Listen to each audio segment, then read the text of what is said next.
I do recall on February 28th, the day I felt, because my stomach just didn't feel good towards the end of the day, and I thought maybe I ate something that just gave me a little indigestion. During that week, I tried to exercise regularly, and just when I was running, I just didn't have the energy, as well as the diarrhea would not stop.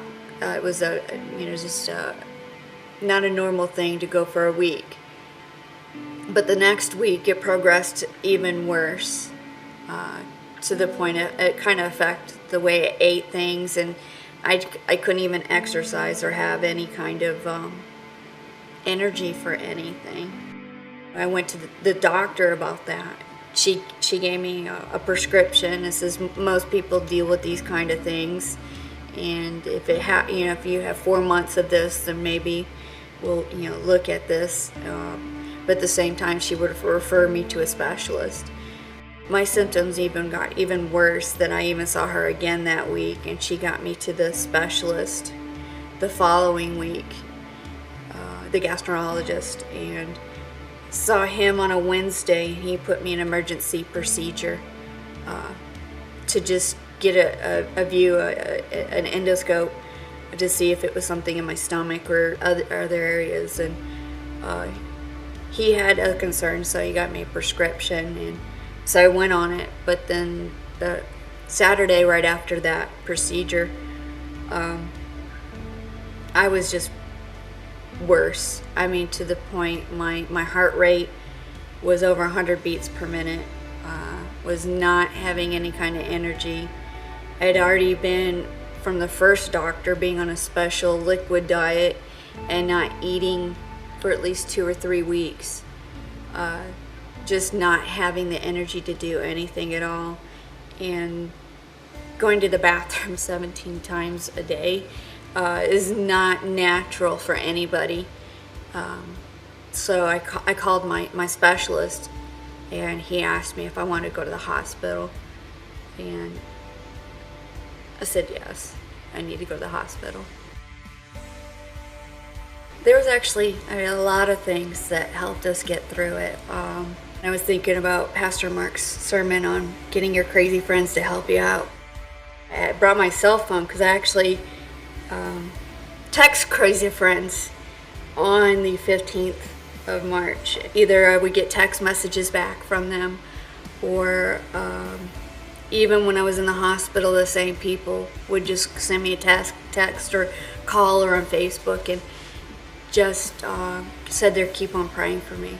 And when I had one of my crazy friends ask me, well, what scripture are you standing on?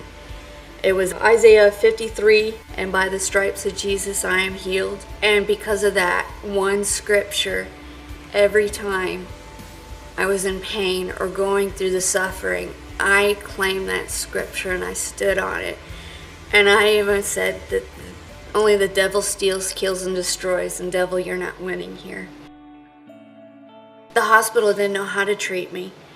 They didn't know what my diagnosis was. They didn't know how to do anything, so they were trying to get me transferred to another hospital for treatment.